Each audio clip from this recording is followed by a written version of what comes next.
to start trying to do some voice recordings rather than write things down. Yeah, so I was just thinking about critical thinking and the fact that society's stopped doing it and we've all become children, really, haven't we? Like, you know, the state is telling us what to think, what to do, what to eat, what matters to us, what's funny, what isn't, what to take care of, what not to worry about.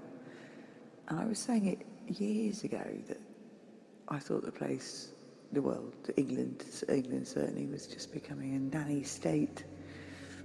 And we've gone beyond that now. We've gone beyond it just being a nanny state and health and safety and telling us what to do on a sort of small level to the fact that they've accomplished everybody just accepting, waiting to be told what to do or what to think or what to buy or what to smell like or what to eat.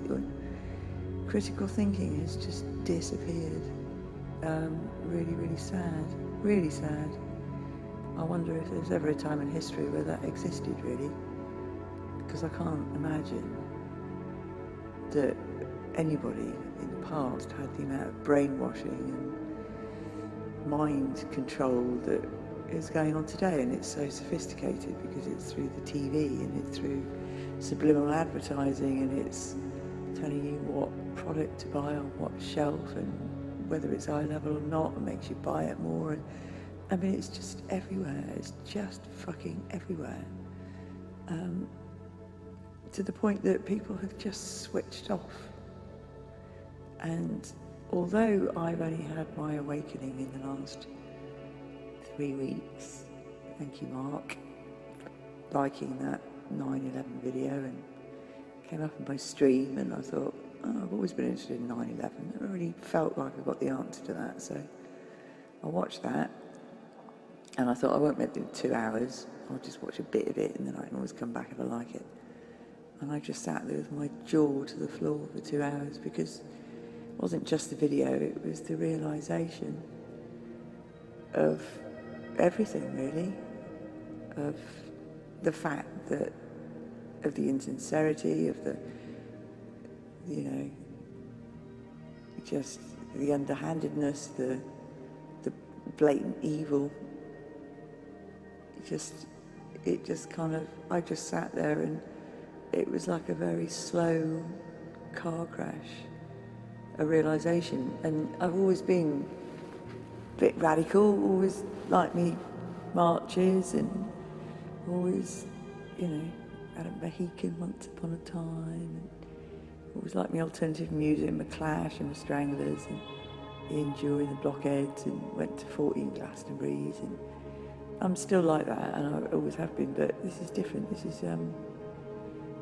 This is actually understanding the depth of the evil and the insincerity and the bullshit and the control and the greed and the level that goes to, is, you know, hurting children. That's probably the worst thing for me, I think, out of everything that I've kind of been reading. But also the false flags and the, you know, the just wanting, just like this, it was never in my head, the realisation that anybody on this planet could want to create a war.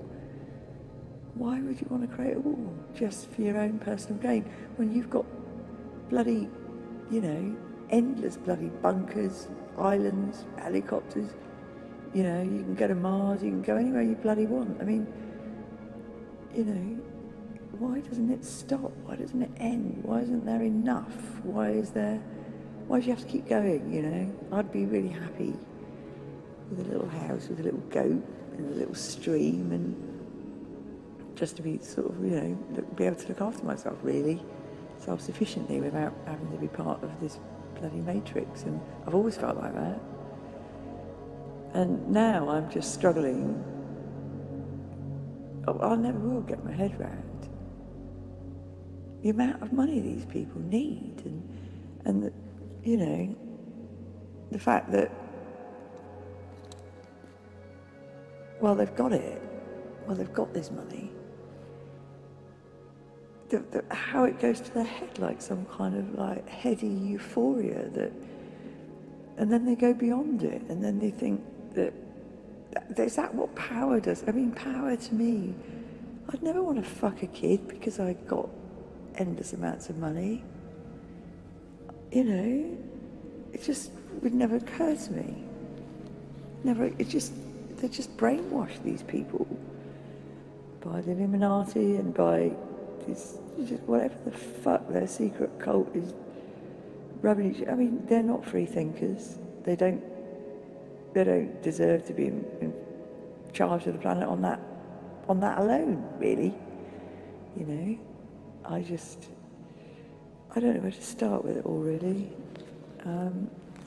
It's just every part of wrong, every part of evil, every part of selfishness, every part of, you know, how can you be oblivious? How can you be immune? How can you be insensitive to people suffering all over the world? How can you walk? And then, you know, the other day I saw this video, and this video was from New York, and there was a guy and a little camera crew, and they got their little brother to just lie on the street for an hour or whatever, just to see what would happen. You know, he looked homeless, he had a sign, he had a bin liner, he started off begging, gave up the begging, wrapped himself in the bin liner, as if he was actually completely beyond begging. And it was really amazing. This camera crew just filmed everybody walking past him. And nobody stopped, not one person. I mean, there were a couple of people that sort of stopped in the street and just stared. And I don't know if I've ever been one of those people that's walked past anyone, but I don't think I have. If I see someone homeless, I buy them a sandwich or always try to do something, you know. It's just endless people in New York on whatever street it was just walking past every little boy, you know. And then finally somebody stops and the boy's given up, he's in the bin liner by then, just trying to keep warm, just freezing. And this guy comes up and he just says, "Hey buddy, you all right? You know, you on your own? Where's your mum and dad?" The little boy's going, "I don't have a mum and dad, they abandoned me years ago." And he starts taking off his coat. And he goes, "Here, take my coat, keep warm, you know." And then he says, "I'm homeless too, and I know what it feels like to be you. I know," he said, "but you're not on your own. And all of us guys on the street, we're all going to look after each other." And he gives him whatever little bit of change he's got.